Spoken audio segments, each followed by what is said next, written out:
Salut à tous, vous êtes sur Unlock, l'émission qui décrypte les entreprises. Aujourd'hui, on accueille Clésia, groupe français de protection sociale. Et pour m'accompagner dans cette émission, je suis avec Nathalie, responsable emploi et diversité chez Clésia. Salut Nathalie, comment tu vas?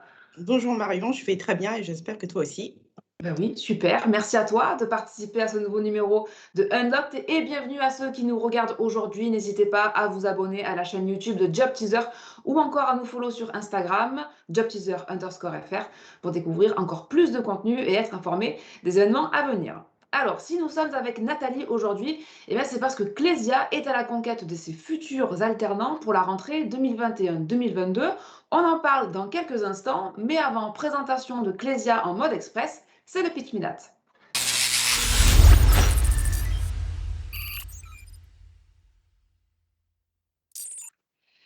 Allez Nathalie, je vais te donner la parole. Le principe est très simple. Présenter Clésia à celles et ceux qui nous regardent, le tout en 1 minute chrono. C'est OK pour Alors, toi? oui, très bien, très bien, très bien. Let's go. Alors, Clésia est un groupe de protection sociale et donc nous avons une activité qui repose en fait sur trois métiers. La retraite complémentaire, ce qui nous permet tout simplement de donner la possibilité à chacun de profiter de sa retraite le moment venu. L'assurance de personnes, où l'idée est tout simplement de protéger et aider nos clients à faire face à tous les aléas de la vie. Et surtout l'action sociale aussi, qui aide face à des problématiques ou financières ou sociales, ou les deux. Bah, super, ah bah, écoute, c'était très express pour le coup, mais au moins c'est concis. Puis on va rentrer dans le détail de toute façon, dans quelques instants avec toi, Nathalie, puisque, Clésia est en campagne, hein, de recrutement, pour des contrats, d'apprentissage. Alors Mm. entre ressources humaines, IT, contrôle de gestion ou encore, community management, quels sont les postes recherchés? Comment faire pour bien postuler et peut-on donner du sens à son métier chez Clésia? Eh bien Nathalie est là pour répondre à toutes ces questions et plus encore. C'est parti.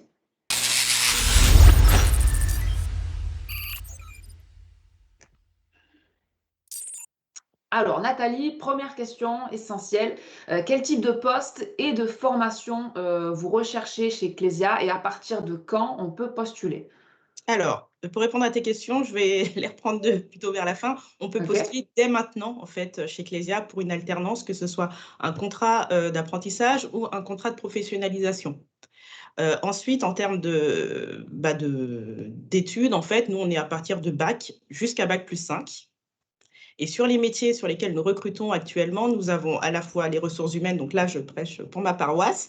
Nous avons le marketing, l'actuariat, le juridique. Nous avons aussi les systèmes d'information. Nous avons des postes aussi dans le commercial et la gestion. OK et du coup, au niveau des formations, c'est école, université, tout confondu, il n'y a pas de Tout de de confondu, aucune préférence? discrimination, hein. On va de l'école de commerce à l'université, au BTS, à l'école d'ingénieur et même des écoles de communication aussi, par exemple. OK, super. Maintenant, est-ce que tu pourrais me dire s'il y a des prérequis impératifs?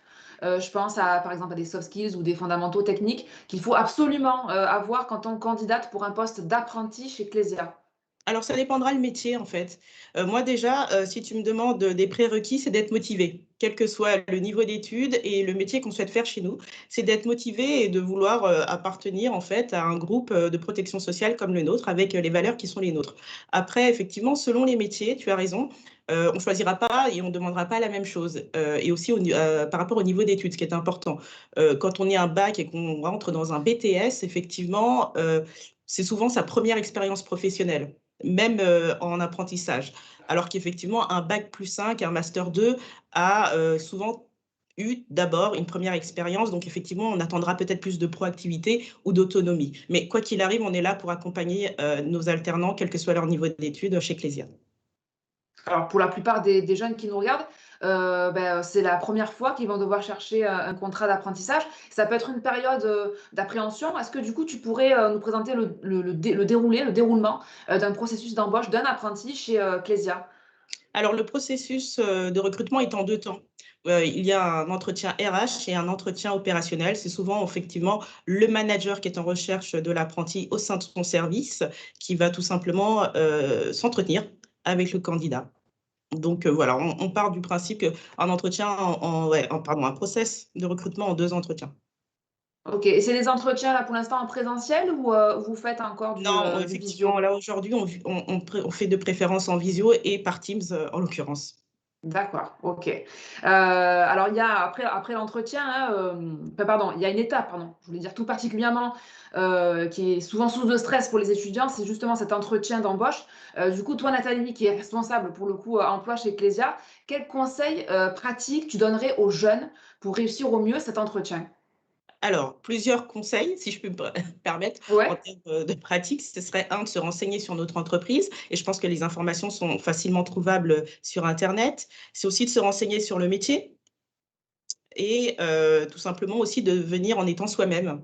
L'idée, c'est pas non plus de jouer un rôle, c'est d'être soi-même et de poser les questions, qu'on a à poser à nos interlocuteurs, qu'ils soient RH ou éventuellement opérationnels. Parce que toi, tu as pu constater de par, tes fonctions, des jeunes qui parfois, n'étaient pas forcément eux-mêmes, étaient dans une espèce de rôle, c'est quelque chose qui a pu te gêner? Alors c'est pas que c'est gênant, c'est que je me mets à la place d'un jeune, parce que j'ai été jeune aussi, Marion, et aussi en recherche d'alternance, faut le savoir et je pense que c'est important, tout simplement d'être soi-même, en fait, en entretien puisque l'idée, c'est à la fois de choisir effectivement, quelqu'un qui fonctionnerait bien au sein de nos équipes et notre culture d'entreprise, mais aussi une personnalité, donc autant être soi-même. Écoute, je confirme. Je confirme qu'effectivement c'est mieux, sinon on risque de ne pas forcément fitter en plus, hein, avec, Exactement, finalement le manager et par rapport à l'humain, c'est important de rester soi-même. ce serait dommage. Hem, alors après l'entretien et si, pour le coup celui-ci se révèle, positif, le jeune intègre donc l'entreprise. Du coup, est-ce que tu pourrais nous expliquer comment se passe l'onboarding des alternants et est-ce qu'il y a un système de mentoring?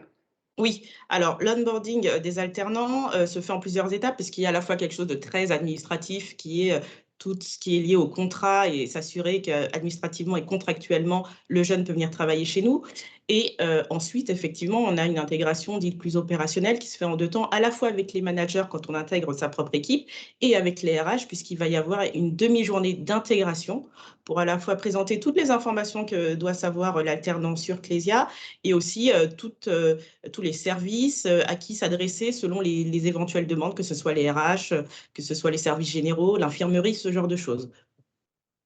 Et tu m'avais parlé aussi d'un serious game, si je dis pas de bêtises, Effectivement c'est et oui, ça? parce qu'on est très innovant chez Clésia et donc nous avons fait le choix effectivement de digitaliser une partie en fait de notre processus d'intégration et les alternants vont trouver à la fois un e-book d'intégration, qui leur sera directement envoyé en fait dans leur boîte mail, qui sera d'ailleurs l'un des premiers mails qu'ils vont recevoir quand ils vont intégrer Clésia.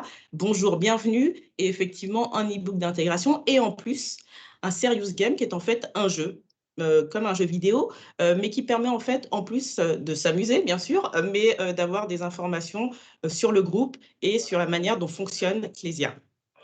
OK, super. Bah, écoute, merci beaucoup Nathalie. Dernière question, c'est à propos des engagements en matière de RSE, hein, qui font de plus en plus partie, des critères déterminants dans l'orientation, professionnelle des jeunes.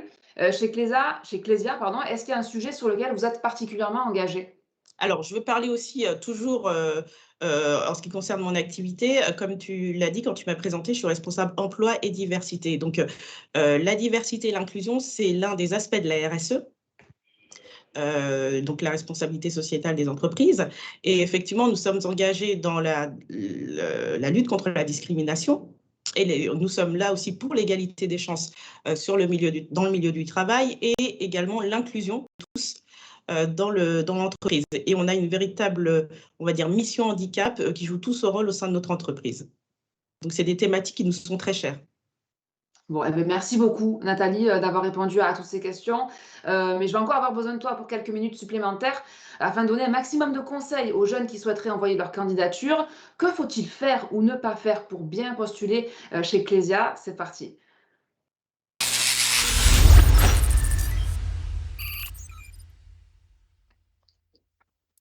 Alors Nathalie, le principe est très simple. À chaque question que je vais te poser, il faudra répondre «do» si c'est à faire ou «don't» si au contraire c'est à éviter. Est-ce que tu es prête? Ouais, allons-y. Alors, do ou don't, porter une tenue décontractée en entretien. Alors, je dirais, don't, parce que je ne sais pas à quel point les jeunes seront décontractés. L'idée, c'est voilà, c'est non, mais l'idée, c'est en fait d'avoir une tenue qui, voilà, qui soit professionnelle lors de son entretien et même quand on est en visio. OK, donc on met quand même une chemise, voilà, quelque Exactement. chose de quand même d'un petit peu habillé, voilà, on évite le maillot de foot, même si c'est la période en ce moment. Ouais, Voilà, mais c'est effectivement. C'est arrivé, hein, de ce qu'on m'a dit, en entretien. Alors là, pour le coup, là, on reste sur la tenue décontractée, mais cette fois, au quotidien dans l'entreprise, do ou don't? Tu as dit quoi? Excuse-moi, je n'ai pas entendu. Pardon, je dis on reste sur la tenue décontractée, mais cette fois au quotidien dans l'entreprise, est-ce que Mmh. c'est à faire ou à ne pas faire? Pareil, je dirais que c'est un don't, mais nuancé, hein. C'est pas totalement ce que tu attends peut-être comme réponse, mais l'idée, c'est pareil, c'est de rester professionnel, en fait, dans sa tenue, tout simplement. OK. Do ou don't tutoyer un collaborateur quand on a intégré l'entreprise?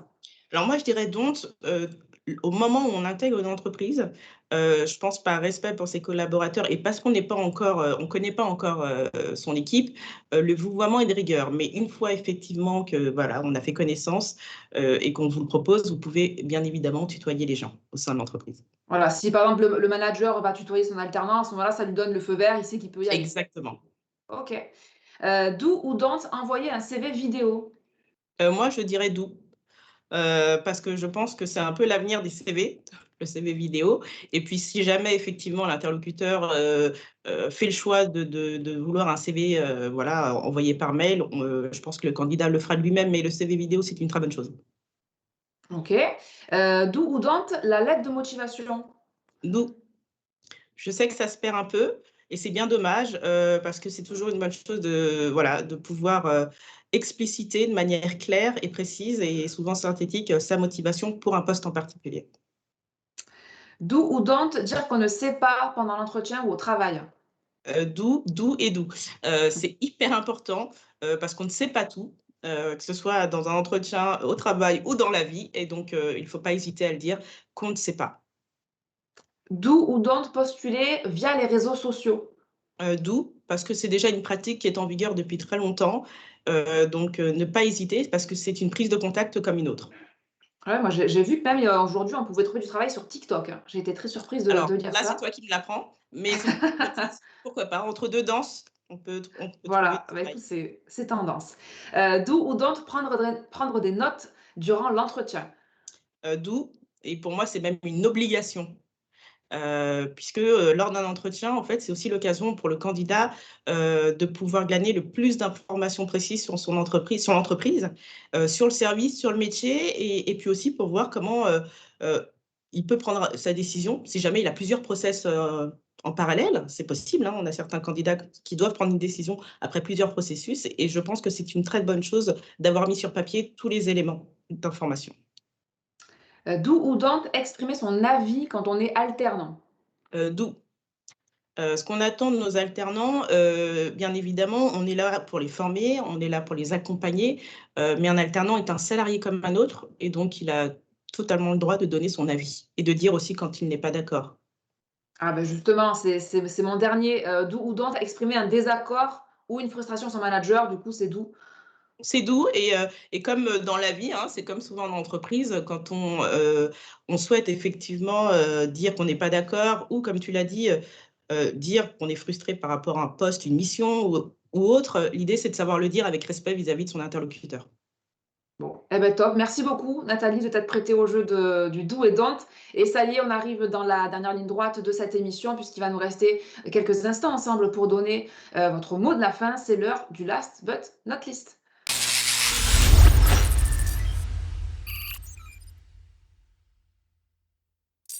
Allez Nathalie, je te laisse donc carte blanche, voilà, pour conclure cette émission. C'est à toi.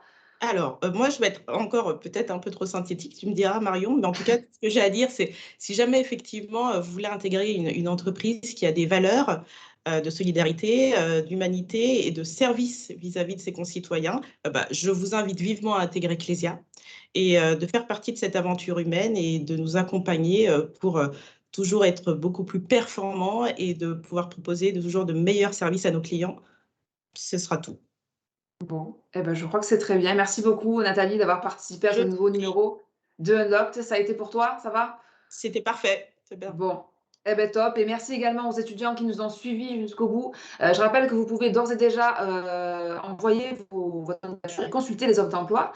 Pour ce faire, rendez-vous sur la page internet de Clésia, jobteaser.com et quant à moi, beh, je vous souhaite une très bonne fin de journée et on se retrouve très vite pour de nouvelles émissions Unlocked. À bientôt.